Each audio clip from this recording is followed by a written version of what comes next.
Hi there, welcome to What Series 12, and this is number 20. But listen to this. Now, as Peter went here and there among them all, he came down to the saints who lived at Lydda. And there he found a man named Aeneas, bedridden for 8 years, who was paralyzed. And Peter said to him, "Aeneas, Jesus Christ heals you. Rise up and make your bed." And he immediately rose. And all the residents of Lydda and Sharon saw him, and they turned to the Lord. Now there was in Joppa a disciple named Tabitha, which when it's translated means Dorcas. She was full of good works and acts of charity. In those days she became ill and died. When they had washed her, they led her in the upper room.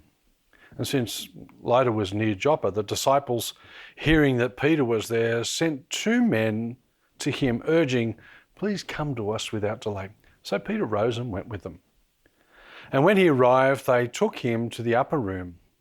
All the widows stood beside him, weeping and showing tunics and other garments that Dorcas had made while she was with them. But Peter put them outside and knelt down and prayed. And turned to the body, he said, "Tabitha, arise." And she opened her eyes, and when she saw Peter, she sat up. He gave her his hand and raised her up. And then calling the saints and the widows, he presented her alive. And it became known throughout all Joppa. And many believed in the Lord. And he stayed in Joppa for many days with one Simon, a tanner. They're amazing stories, aren't they? And when we think about it, these stories really make us think, who is this God that we worship? And who is this God that these guys looked at? And looking at those passages, Peter was amazing. Wouldn't it be great to be able to do that? And Peter probably thought so too. But he knew he didn't do it. It was Jesus who did it. And that's the thing with the whole book of Acts. Jesus keeps doing stuff even though he's not actually physically present. The book of Luke, written by Luke, recounts the amazing things that Jesus did on earth. The book of Acts was also written by Luke. It tells amazing things that Jesus kept doing even after he left the earth. He got other people to do it for him. The disciples were not under the misapprehension that they did the miracles. They knew Jesus did. But he used them. He used them to heal people, to lift people up, to bring back the dead. Now, when we look at these amazing things, the first one, a sick bloke, man sick for 8 years, and a dead woman getting up and living again. Hey, these are huge things. Amazing? Yep. But we have to ask, why does God want these miracles done? I mean, he could have healed probably hundreds of people. He wanted it done because he was compassionate, yes. Because he has the power to do it, oh yeah, absolutely. But look at 2 verses here. Verse 35 says, all those who lived in Lydda and Sharon saw him and turned to the Lord.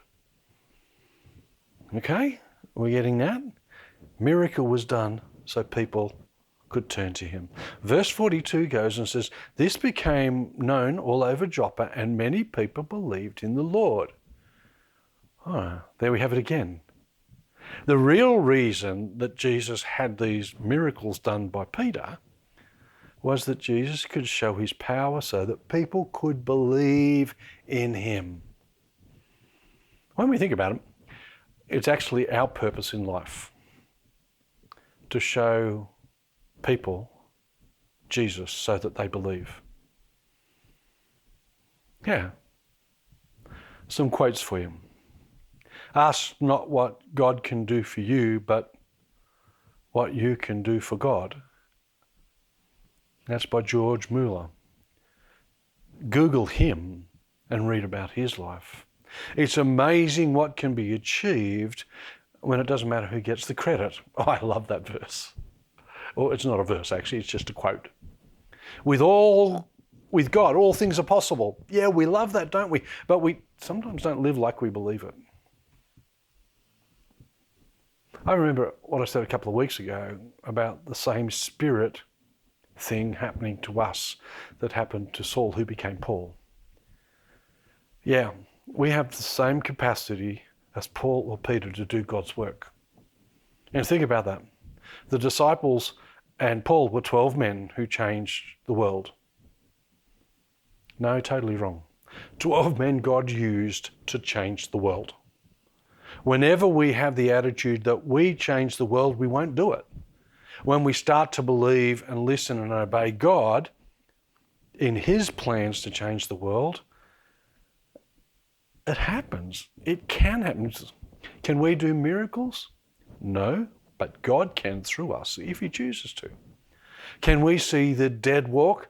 Only if God wants it to be like that. Can we heal the sick? Only if God chooses to use us in that way. You see what I'm saying? We don't get the credit, God does. We need to think about why we want to change things. Is it for us or is it for God? It's an interesting thought process, isn't it? Why do we want to change things? Is it God who wants to change something? Or is it me? Bless you.